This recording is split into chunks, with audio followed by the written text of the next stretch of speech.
O Senhor esteja convosco. Ele está no meio de nós.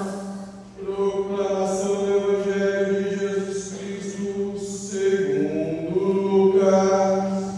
Glória a vós, Senhor.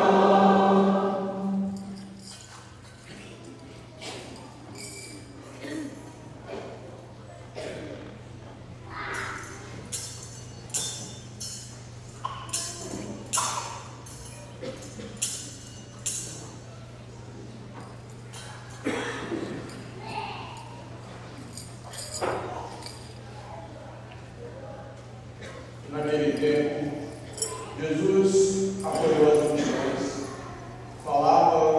falava-lhes sobre o reino de Deus e curava todos os que precisavam.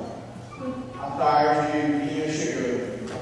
Os 12 apóstolos aproximaram-se de Jesus e disseram: Despede a multidão para que possa ir aos povoados e campos vizinhos procurar hospedagem e comida, pois estamos num lugar deserto. Mas Jesus disse: Dai-lhes vós mesmos de comer. Eles responderam: Só temos 5 pães e 2 peixes. A não ser que fôssemos comprar comida para toda essa gente. Estavam ali mais ou menos 5.000 homens. Mas Jesus disse aos discípulos: Mandai o povo sentar-se em grupos de 50. Os discípulos assim fizeram, e todos se sentaram. Então Jesus tomou os 5 pães e os 2 peixes, elevou os olhos para o céu, abençoou-os, partiu-os e os deu aos discípulos para distribuí-los à multidão. Todos comeram e ficaram satisfeitos. E ainda foram recolhidos 12 cestos dos pedaços que sobraram. Palavra da salvação. Glória a vós, Senhor. Sentados mesmo, rezemos: Santo anjo do Senhor, meu zeloso guardador, se a ti me confiou a piedade divina, sempre me rege, me guarde, me governe, me ilumine. Amém. A cruz sagrada seja a minha luz, não seja o dragão meu guia. Retira-te, Satanás, nunca me aconselhe coisas vãs. É mal que tu me ofereces, bebe tu mesmo do teu veneno. Amém. Levanta-se Deus, intercedendo a bem-aventurada sempre Virgem Maria, São Miguel Arcanjo e toda a milícia celeste, que sejam dispersos teus inimigos e fujam todos quantos vos odeiam. Em nome do Pai, e do Filho e do Espírito Santo. Amém. Meus queridos e estimados filhos e filhas, tem uma determinada tradição, podemos dizer até mesmo uma tradição litúrgica, que diz mais ou menos o seguinte: na Quinta-feira Santa, com a missa da Ceia do Senhor, nós damos início ao Tríduo Pascal, e na missa da Quinta-feira Santa, ela é muito carregada de significados. Por quê? Nós celebramos o mandamento do amor, fazemos o rito do lava-pés, celebramos a instituição do ministério ordenado dos bispos e de nós padres, especialmente porque participamos do sacerdócio ministerial de Jesus, e também a instituição da Santíssima Eucaristia. Pois bem, nós acabamos sempre falando mais do mandamento do amor por conta do lava-pés e falamos da instituição do ministério ordenado.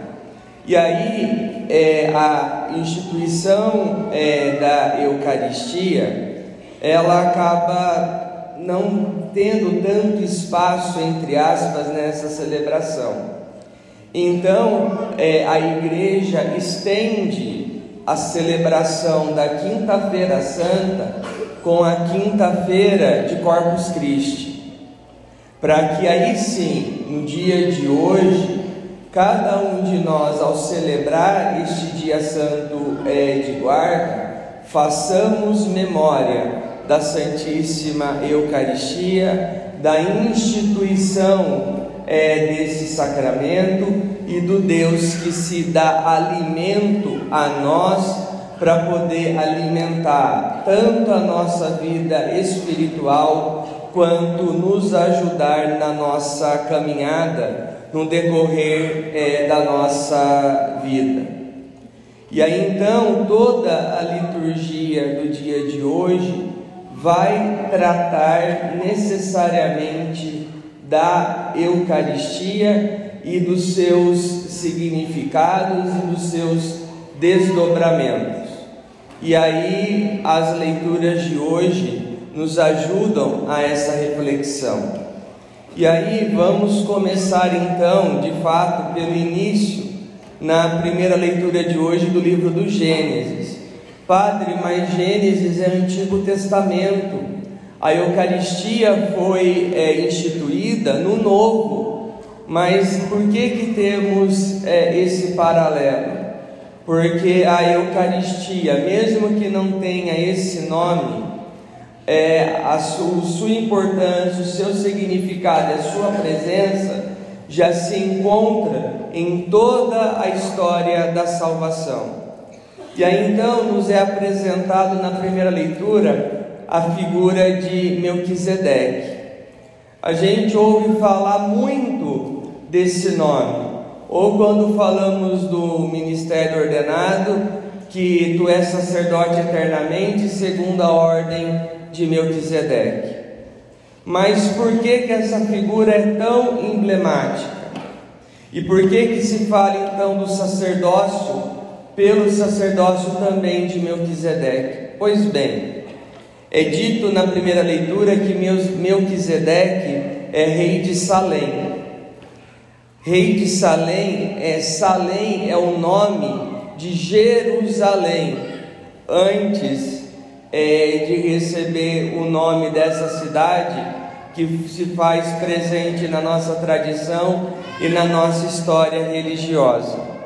Então, Melquisedeque é rei em Salém, que futuramente receberá o nome de Jerusalém. E se nós lembrarmos bem da história, em Jerusalém que começa ali a doação, a entrega e até mesmo o início do suplício da cruz de nosso Senhor. Mas Melquisedeque, ele não é simplesmente rei, mas também é sacerdote. E isso não é comum. O rei ser sacerdote, o rei que cuida da vida civil também ter essa missão na vida religiosa. E nós devemos lembrar aqui que o sacerdócio,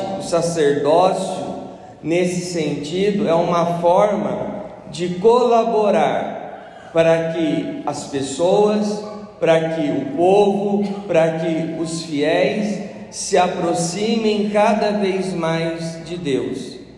Tanto que a figura do sacerdócio, ele se encontra em praticamente todas as denominações religiosas, cristãs ou não.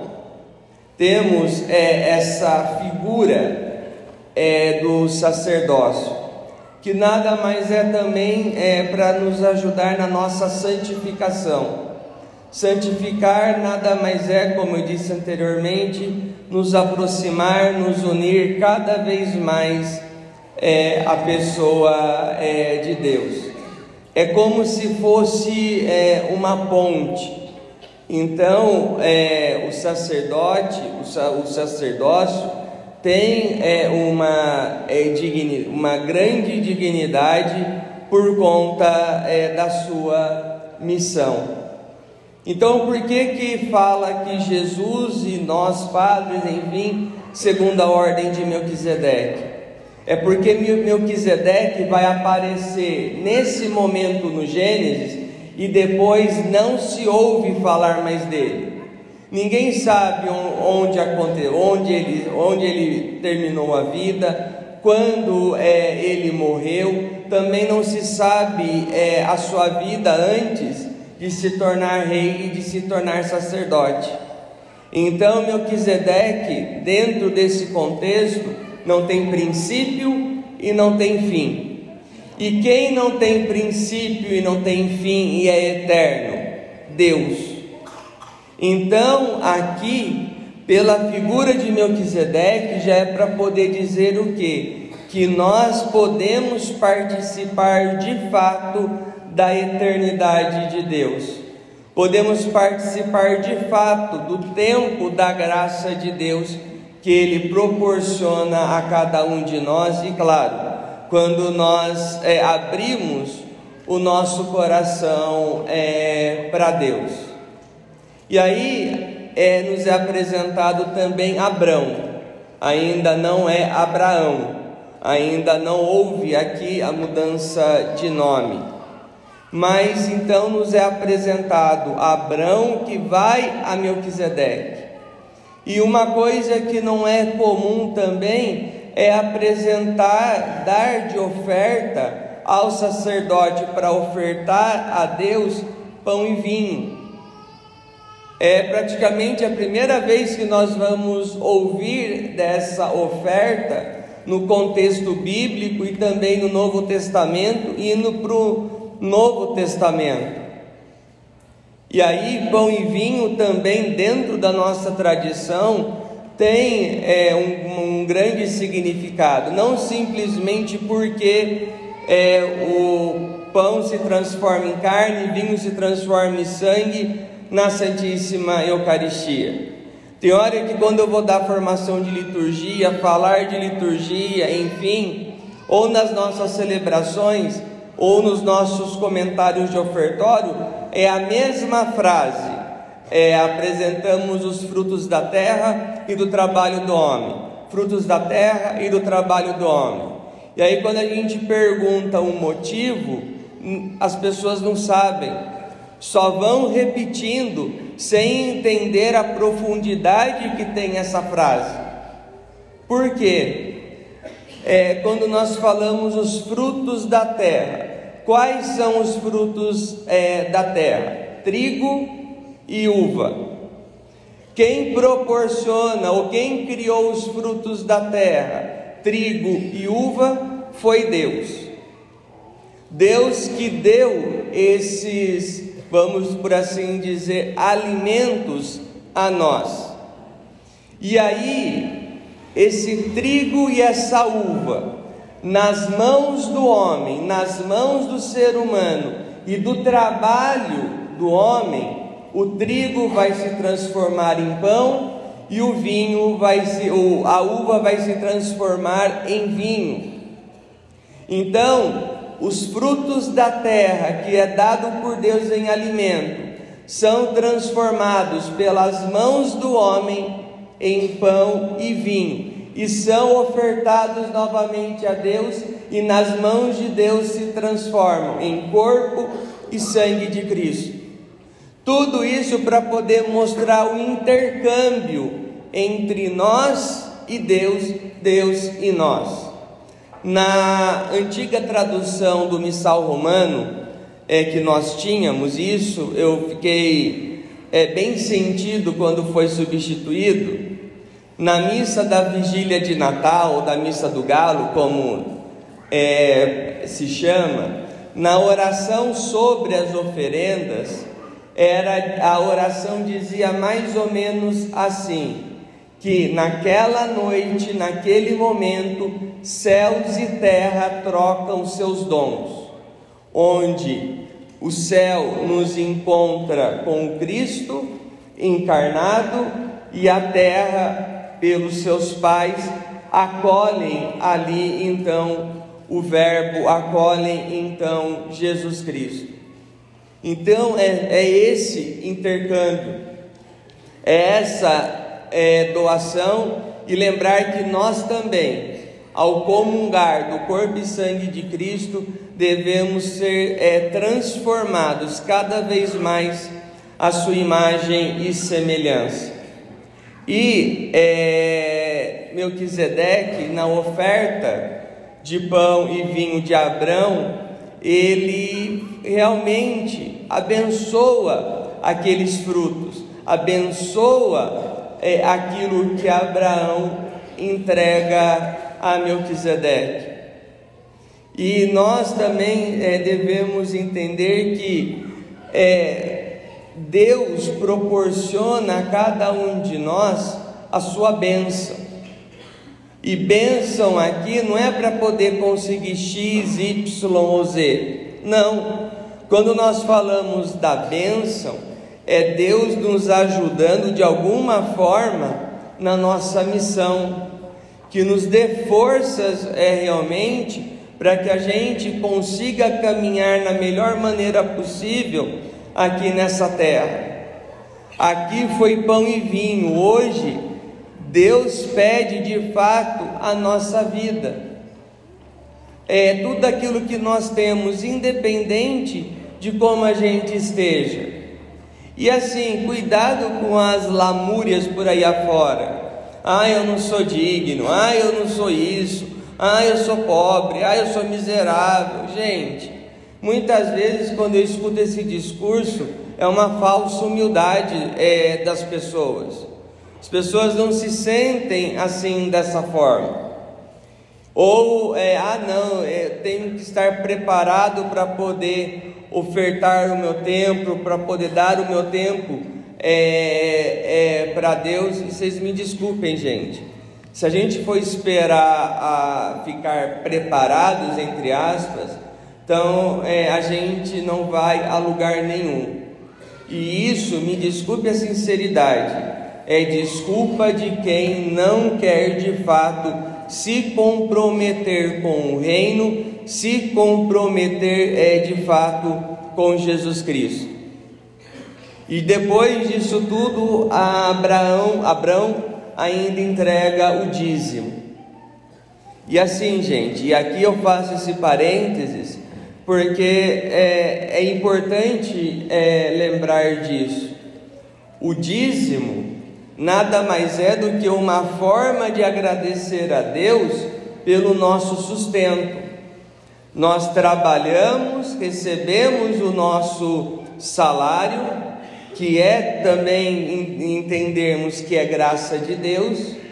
Deus nos ajuda a nos manter pensando dessa forma. Então nós, como povo de Deus, como povo cristão, também devemos nos responsabilizar pela manutenção da sua igreja, pela manutenção das nossas comunidades. E aqui, gente, não estou falando de dinheiro simplesmente, que tem que dar 10% ou algo assim, não. É aquilo que nos cabe, aquilo que está de acordo com as nossas posses. Mas significa um coração agradecido a Deus e que confia em Deus. E é por isso então que, dentre as ofertas, enfim, o dízimo é um dos mandamentos da igreja. E como eu disse, de nos sentir responsáveis de fato pela manutenção das nossas comunidades. Continuando a nossa reflexão, nós temos a segunda leitura da carta aos Coríntios. O trecho da carta aos Coríntios que nós acabamos de ouvir, que nós escutamos há pouco, é o trecho bíblico mais antigo das Sagradas Escrituras, que narra a instituição da Eucaristia. É o texto mais antigo e que provavelmente até mesmo os evangelhos, Mateus, Marcos, Lucas e João, utilizaram como fonte para poder narrar esse mesmo fato nos seus livros. E aqui, por 2 vezes é dito que fazer isto em minha memória, fazer isto em memória de mim. E a gente ouve essa palavra memória ou memorial o tempo todo quando nós falamos da Santíssima Eucaristia. E também é algo que está na boca das pessoas, que as pessoas já ouviram falar de alguma forma, mas que também não entendem a profundidade do que isso significa. E aí o que eu quero dizer com isso? Memorial nada mais é do que, são 3 passos. O primeiro, evocar o passado. Quando nós falamos, fazer isto em memória de mim, na Santíssima Eucaristia, o que nós evocamos? Jesus na última ceia, Jesus que lavou os pés dos seus discípulos, Jesus que sofreu ali a agonia no Getsemane, Jesus que foi entregue, Jesus que subiu ao Calvário, Jesus que foi crucificado, Jesus que foi morto, Jesus que foi sepultado, Jesus que foi ressuscitado, os discípulos indo ao túmulo, encontrando o túmulo vazio, enfim. Então são fatos que para nós aconteceram. Eu falo que para nós aconteceram porque infelizmente tem muito cristão aí afora que acha que esses fatos, a última ceia, Jesus subindo ao Calvário, ou coisas, os fatos da vida de Jesus não foram dessa forma, ou que simplesmente é uma tradição que foi passada e que não se sabe de fato se aconteceu ou não dessa ou daquela maneira. Exorcizemos esse pensamento do nosso coração, porque aqui para nós são fatos que de fato aconteceram. E como nós podemos participar da vida de Deus, da eternidade de Deus, do Kairos, que por assim dizer, então Deus, Ele nos faz participar do seu tempo entre aspas, porque Deus é eterno.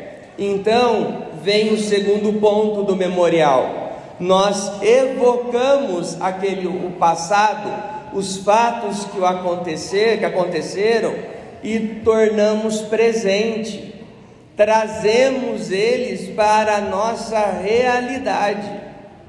Então a celebração de hoje, por exemplo, é como se estivéssemos com Jesus e os apóstolos na última ceia. É como se estivéssemos com Jesus no horto, como se estivéssemos com Jesus ensinando ali as pessoas, estivéssemos com Jesus na sua subida ao Calvário, estivéssemos com Jesus no momento da ressurreição. Então nós realmente atualizamos, e como se estivéssemos em Jerusalém, todos nós, nesse exato momento, há mais de 2000 anos atrás. Poder participar, não somos meros, aqui não somos meros espectadores, mas participamos de fato desses acontecimentos. E aí por fim, vem o terceiro ponto do memorial, que é a esperança. E a esperança do quê? Se nós atualizamos tudo isso da vida de Jesus, participando da eternidade de Deus já aqui nessa terra, a nossa esperança é que um dia, em plenitude, possamos estar com Deus de fato na eternidade. É realmente a esperança de um dia estarmos com Deus no céu. E é isso que também precisa alimentar a nossa vida. E aí, quando nós falamos do memorial e da Santíssima Eucaristia, tem hora que eu fico ouvindo muito assim as pessoas: A gente na missa vai ofertar o nosso sacrifício, estamos ofertando o nosso sacrifício a Deus e coisas similares. Povo de Deus, me desculpe a sinceridade, mas aqui nós não ofertamos nenhum sacrifício da nossa parte a Deus. Aqui em nenhum momento o nosso sacrifício é centro. Aqui nós estamos celebrando o sacrifício e a doação de Jesus Cristo, e mais nada. O Cristo é o centro. E quando eu falo de sacrifício, volto ao Papa Bento XVI, que ele nas suas reflexões falava algo muito importante. Sacrifício aqui não é algo negativo como nós pensamos, algo que traga dor ou algum tipo de sofrimento. Não. Sacrifício aqui, quando nós falamos do sacrifício de Jesus, é por quê? Porque o sacrifício de Jesus nos tornou novamente sagrados aos olhos de Deus. O sacrifício de Jesus nos uniu novamente a Deus. O sacrifício de Jesus nos tornou, podemos usar essa palavra, especiais novamente aos olhos de Deus. Restaurou a imagem de Deus em nós.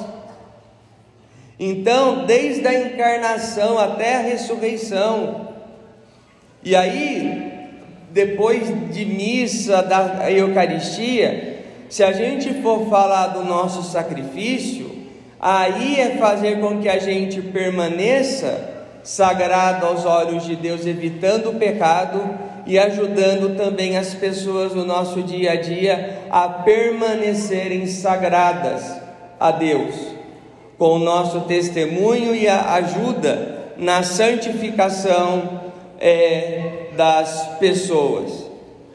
E nós não podemos esquecer isso. E aí chegamos enfim no Evangelho. E aí o Evangelho é interessante que falar da Santíssima Eucaristia, nós temos então o Evangelho da multiplicação dos pães. E aqui nós temos Jesus que acolhe a multidão, traz as pessoas para perto dele, mas só que Jesus fala do reino, o reino e a conversão. E nós não podemos esquecer disso, porque tem hora que eu escuto as pessoas: não, se aproxime em Deus, esteja junto de Deus e não precisa fazer mais nada. Mentira! Estar próximo de Deus exige de nós também mudança de vida e de comportamento, e tem hora que nós esquecemos disso. Mas o que chama a atenção do Evangelho é: dai-lhes vós mesmo de comer. Dai-lhes vós mesmo de comer. Falar do pão do céu, nós também precisamos falar do pão da terra. Falar do pão do céu, nós também precisamos falar do pão nosso de cada dia. Não tem como falar da Eucaristia sem tocar nesse assunto. E aqui não é questão política e muito menos ideológica, como alguns podem pensar. E na igreja primitiva é interessante o que? Quando se celebrava a Eucaristia nos domingos, é falado em alguns textos que aconteciam duas Eucaristias na celebração.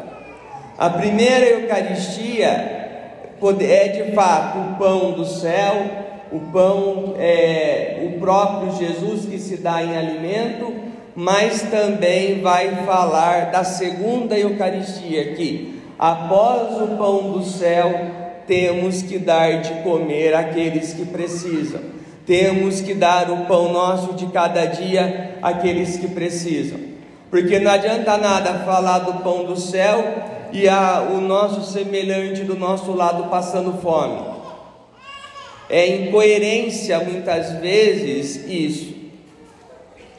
Pensar simplesmente no pão, na Santíssima Eucaristia, Pensar no Deus que nos alimenta e a gente não sentir o mínimo de empatia por aqueles que passam necessidade de alguma forma. E isso é o cuidado e o zelo que nós devemos ter de fato com os nossos irmãos. Ah, padre, eu não vou acabar com a fome do mundo, tudo bem, mas pode ajudar alguém do seu lado que esteja nessa situação. E aqui é aquilo que a igreja vai nos ensinar pela opção preferencial pelos pobres. E aqui, gente, quero deixar claro também, não tem nada a ver com a distorção que a teologia da libertação fez com esse preceito evangélico, e muito menos a apropriação que a doutrina comunista também tentou se apropriar desse mandamento.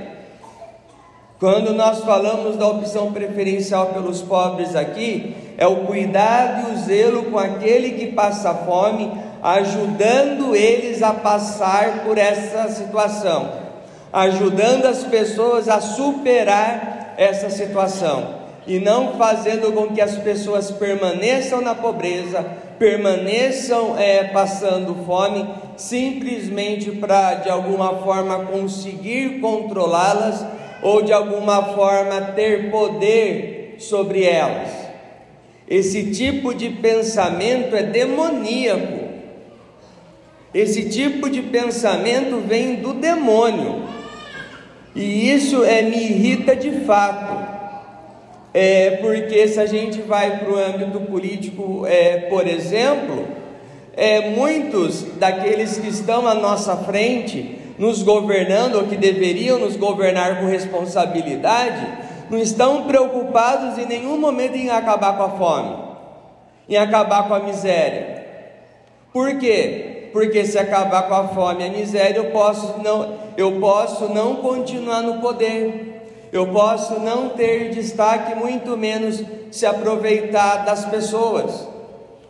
Então não me venham com mimimi, com coisas, tentando justificar esse tipo de atitude daqueles que estão à nossa frente, porque se não estão para poder ajudar, estender a mão e ajudar as pessoas a saírem dessas situações, são discursos vãos, são discursos simplesmente para nos enganar, e que, mais uma vez repito, não estão nem um pouco preocupados de fato em estender a mão ou acabar ali com aqueles que de alguma forma passam necessidade. E do outro lado também, as pessoas precisam querer também mudar de vida. As pessoas também precisam de fato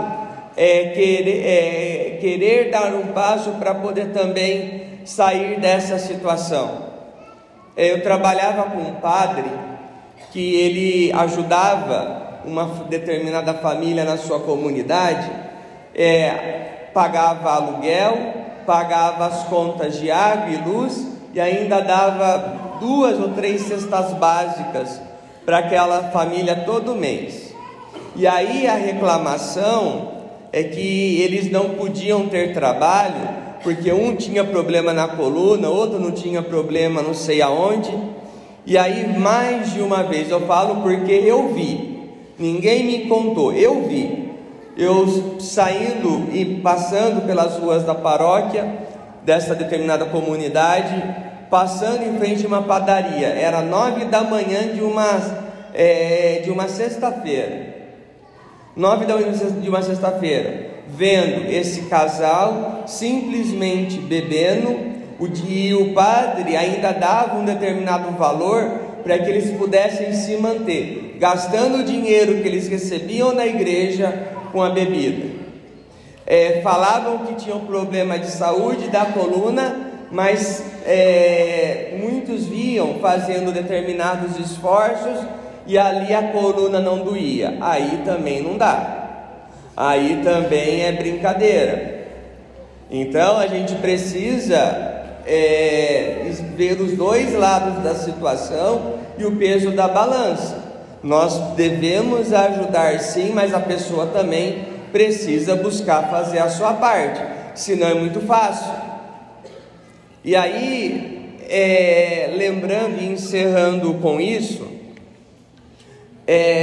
nós, na nossa vida, eu falo isso várias vezes, não me canso.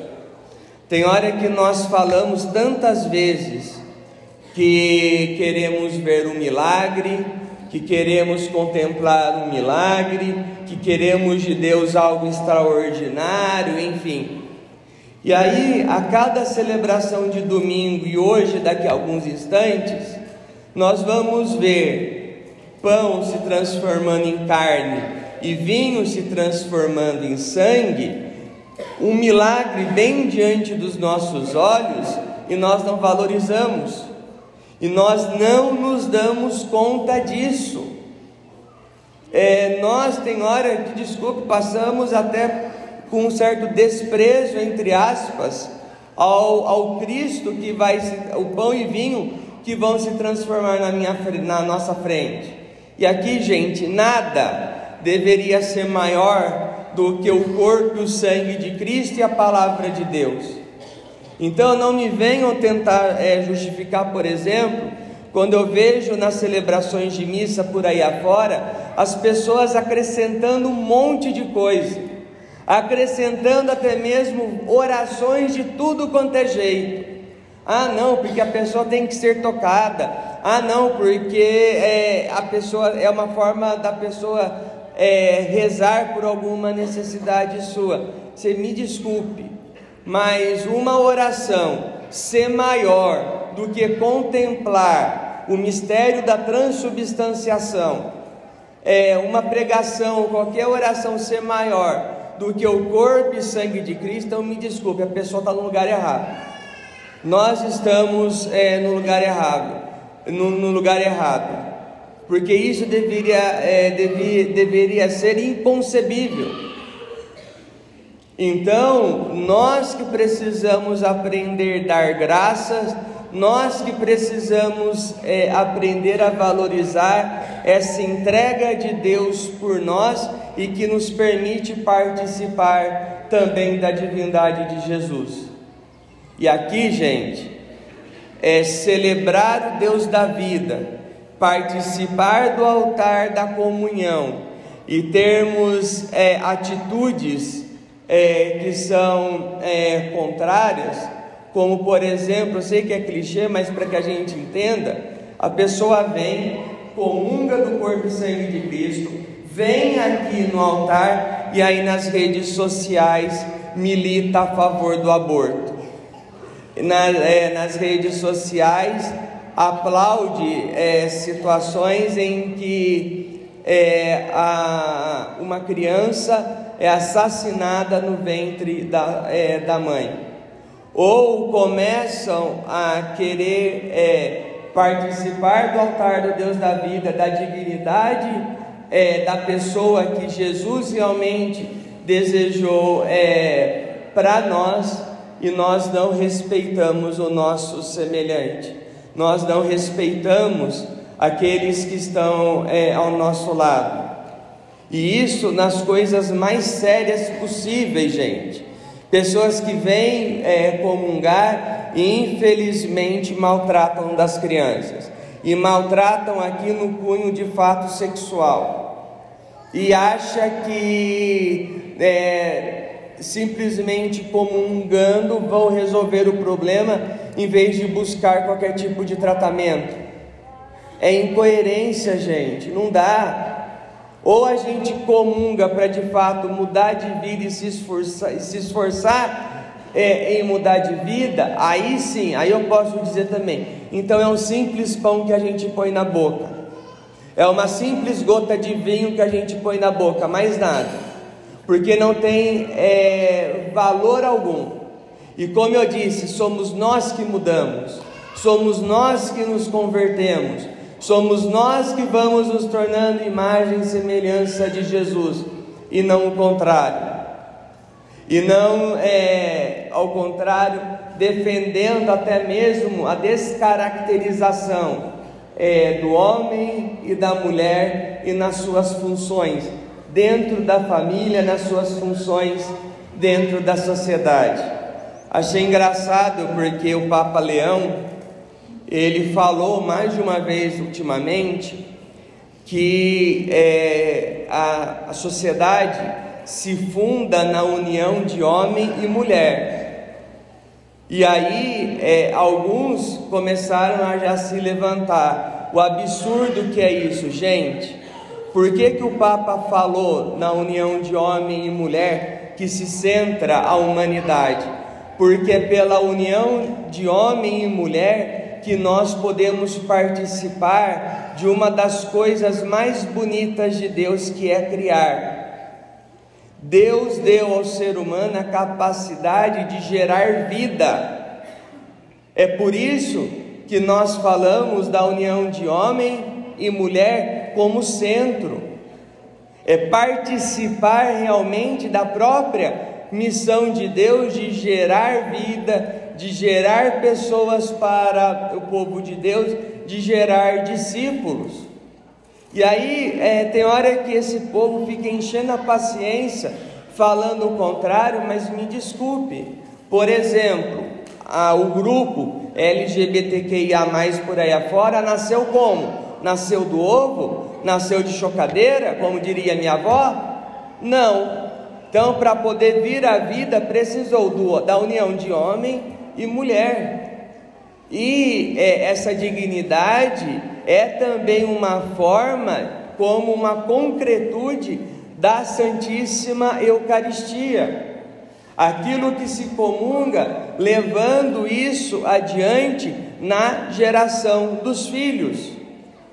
Então, que realmente na celebração do dia de hoje possamos voltar o nosso coração a Deus, que sejamos fiéis a Ele e que o nosso coração seja sempre agradecido a Deus por tudo que Ele fez e faz, e que a Eucaristia que nós comungamos a cada domingo, a cada celebração, também possa nos fazer tornar Eucaristia no mundo em que vivemos. No instante de silêncio, ainda sentados, meditemos sobre a palavra de Deus e que ela dê seus frutos na vida de cada um de nós. Louvado seja nosso Senhor Jesus Cristo.